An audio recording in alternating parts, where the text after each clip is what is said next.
Hey everyone, and welcome. So today, we're going to talk about the hidden art of influence. Those subtle, sometimes invisible forces that are always shaping our decisions. And, more importantly, we're going to look at how you can build a kind of mental immunity to them.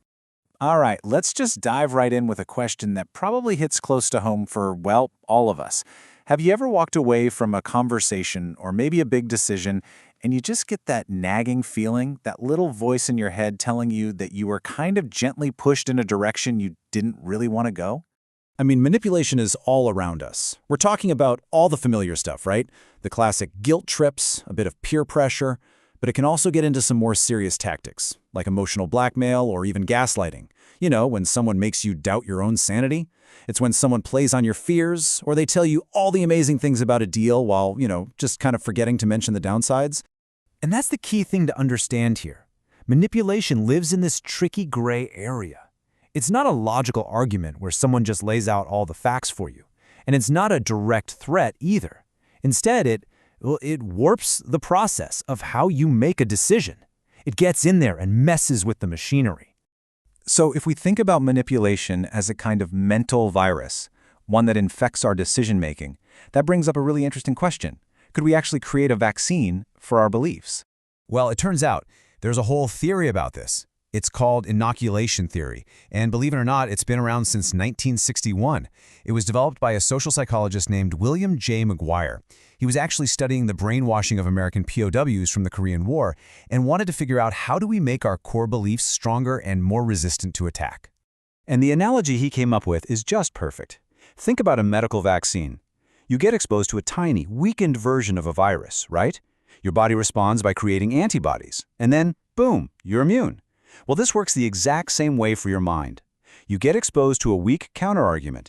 Your mind's response is to come up with defenses, refutations, and the end result is that you build up resistance to stronger, real-world, persuasive attacks down the road. Okay, so how does this whole mental vaccination thing actually work in practice? Well, it's a surprisingly simple but really powerful two-step process. Here we go. Step 1 is simply the threat. It's the moment you realize, hey, this belief I hold, it's not invincible. It could be challenged. Just that recognition alone gives you the motivation to start building your defenses. Then comes step 2, refutational preemption. This is where you actually practice. You get exposed to some weak counterarguments, and you think through how you'd respond. It's like a mental sparring session that builds up your defensive muscles for when the real fight comes along. Now, I know this might all sound a little academic, but this 60-year-old theory has suddenly become more relevant than ever, especially in our crazy world of online misinformation. And researchers have even given it a cool new name, pre-bunking.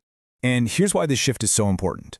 The big problem we have is that trying to correct misinformation after someone's already seen it is, well, it's incredibly hard. As it says here, once that idea is in someone's head, fact-checking and debunking often just don't work. The damage has been done. You really can't unring that bell. So researchers realized that playing defense and trying to clean up the mess afterwards wasn't working. They needed to get ahead of it. The solution isn't just debunking, it's pre-bunking. It's a proactive strategy. So what is pre-bunking? It's basically inoculation theory for the internet age. The idea isn't to warn you about every single fake story out there. That would be totally impossible. Instead, it exposes you to the techniques that misinformation uses, things like scapegoating or creating a false choice. Once you learn to spot the tactics, you become more resistant to them, no matter what the story is about. And this really works. A huge study in 2022, with funding from Google, showed people these short, simple videos explaining manipulation techniques. And the result? People's ability to spot these tactics out in the wild improved by an average of 5%. Now, I know what you're thinking. 5% doesn't sound like a lot. But think about it. When you scale that across millions of people on social media, that small shift becomes a massive shield against the spread of misinformation. It's a total game changer.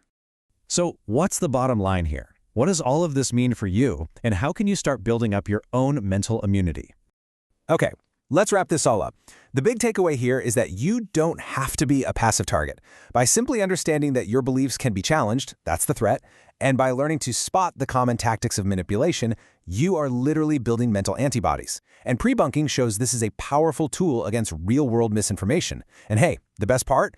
Just by listening to this, you've already started the process. You're already better equipped to defend your own mind. Which leaves us with one last kind of fun question to think about. Now that you know the theory and you know how it all works, are you going to start seeing manipulation everywhere you look?